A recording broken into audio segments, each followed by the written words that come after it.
Soy María Lucía Plata Mendoza y estaré hablando sobre un posible diagnóstico relacionado al caso del sistema digestivo.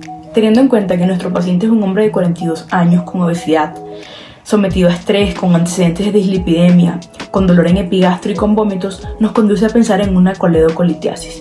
¿Qué es esto?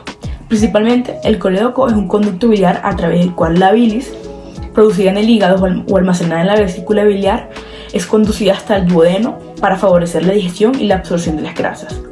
La coledocolitiasis hace referencia a la ocupación total o parcial del conducto colédoco por cálculos que producen obstrucción.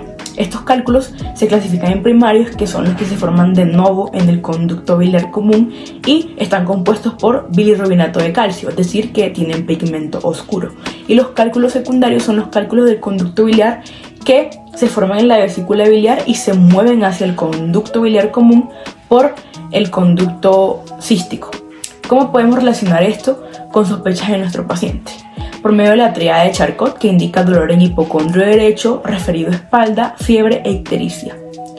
Entonces, la ictericia puede ser causada por la compresión del conducto biliar común o por un cálculo en el conducto cístico.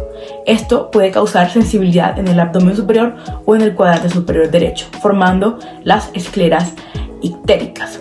La obesidad también es un factor importante para pensar en los cálculos biliares por el aumento del índice de masa corporal y el alto consumo de colesterol, grasas y carbohidratos G en la dieta.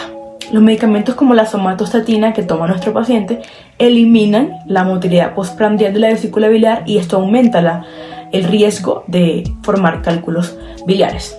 El tratamiento más indicado para nuestro paciente son las sales biliares, el ácido ursosoxicólico o ursodiol, que es un fármaco litolítico que disminuye la absorción del colesterol e inhibe la síntesis del mismo en el hígado sin afectar la síntesis de los ácidos biliares. Yo soy Felipe Prieto Ortiz y el día de hoy voy a estar dando un diagnóstico posible ante el caso gastrointestinal. Se tiene un paciente de 42 años de edad, el cual presenta vómito, también dolor abdominal constante en la parte del epigastro y el mesogastro. Dolor que ha tratado con esomeprazol y también con buscapina. Tiene un antecedente de dislipidemia y esto es muy importante ya que se puede tratar de una colelitiasis. ¿Por qué? Porque en la dislipidemia nos indica que tiene niveles excesivamente altos de colesterol y lípidos en sangre. Esto quiere decir que el paciente puede llevar una dieta alta en ácidos grasos, carbohidratos, lípidos y principalmente el colesterol. Puede conllevar a enfermedades cardiovasculares, accidentes cerebrovasculares, entre otras enfermedades vasculares. Pero aquí juega un papel muy importante en la colelitiasis, aparte de las altas grasas, el alcohol en el cuerpo. Principalmente porque el alcohol afecta el hígado. Esto quiere decir que se convierte en acetato y una porción muy pequeña de este se convierte en ácidos grasos. El acetato es un pobre precursor para la síntesis de grasas. Interrumpe la oxidación de grasas e hidratos de carbono y no los quema, los almacena, lo cual es un problema, porque al almacenarse las grasas se pueden solidificar y formar así cálculos. Si se habla de esta colelitiasis en la vesícula, quiere decir que también es por un exceso de bilirrubina, aparte de las grasas, y es por esto que la condensación de estas forma los cálculos. En cuanto al tratamiento farmacológico, se le pueden dar antiinfecciosos como voriconazol o análogos de somatostatina, como lo es el octrotide o el pasireotide. Estos inhiben la motilidad y las secreciones gastrointestinales. Aparte de esto, tiene la capacidad de reducir el flujo sanguíneo. Al paciente se le pueden dar también fibratos y ezetimiba, también estrógenos y por último dipiridamol. Buenos días, mi nombre es Valentina Portela Lance y a continuación daré mi impresión diagnóstica basándome en los antecedentes y problemas del paciente. Mencionaré los más relevantes rápidamente. El paciente tiene dolor abdominal de inicio súbito, también un dolor irradiado hacia la zona posterior, tiene un dolor asociado a vómito sin sangre y tiene ictericia. Los antecedentes generales: el padre sufrió de cáncer gástrico, consume grasas, toma alcohol, tiene gastritis y tiene dislipidemia. Mi diagnóstico es una colecistitis aguda. ¿Por qué? Porque si va abusando de las comidas, si va abusando del alcohol, sin importar los antecedentes digestivos que tiene. Es una inflamación básicamente de la vesícula biliar que sucede cuando la bilis queda atrapada en la vesícula y se forma el barro biliar. El barro biliar es un depósito de cálculos o cristales diminutos formados por colesterol, bilirrubinato de calcio y otras sales de calcio, que genera que no fluya líquido. Cuando se obstruye se da la aparición de cálculos y el paciente llegó a tener una colecistitis crónica, de aguda a crónica, y se acumula la bilirrubina en sangre, es por eso que tiene ictericia. Si no se trata a tiempo, puede generar una piocolecisto, que es cuando ya hay materia, cuando ya hay pus, y esto es una complicación derivada de la litiasis vesicular. Es una urgencia médica que necesita la laparotomía urgente.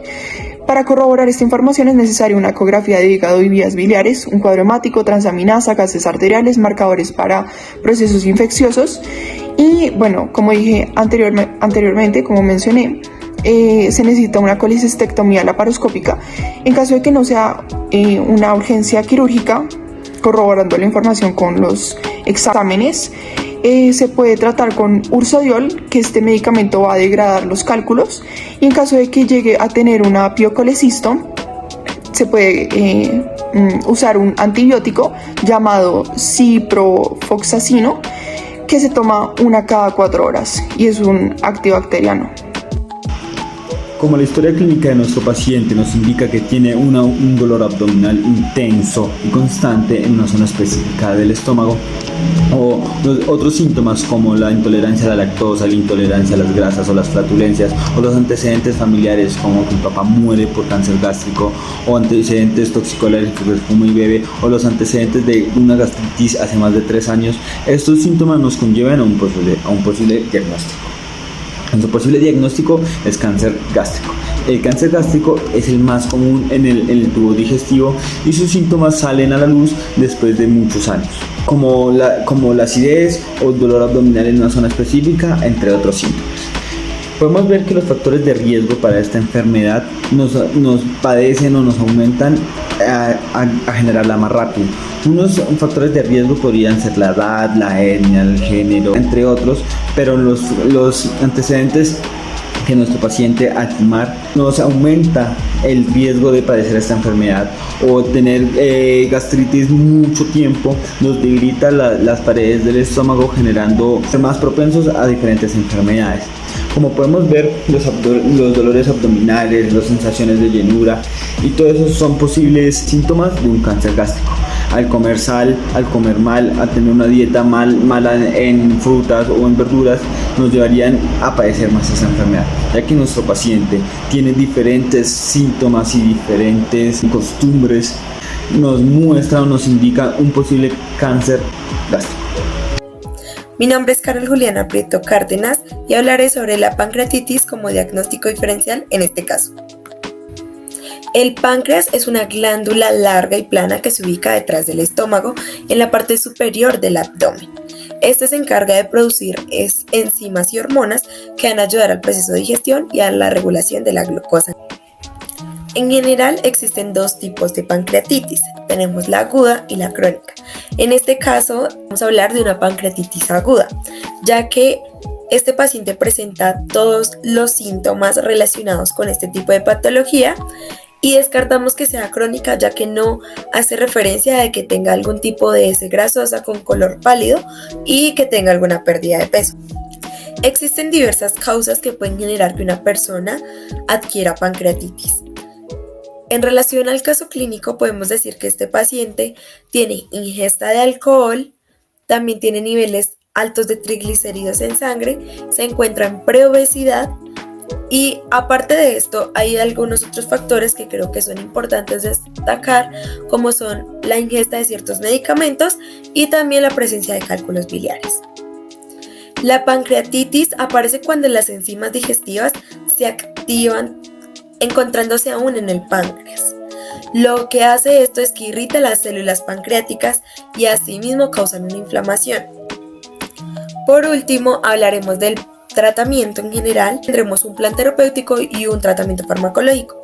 En el terapéutico, básicamente recomendarle al paciente que debe cambiar sus hábitos de vida y debe pasarlos a ser más saludables. Tiene que tener una dieta baja en grasas y blanda. También hay que hacerle hidratación intravenosa. En el farmacológico tenemos algunos tipos de analgésicos y antibióticos para aliviar la infección y aliviar el dolor.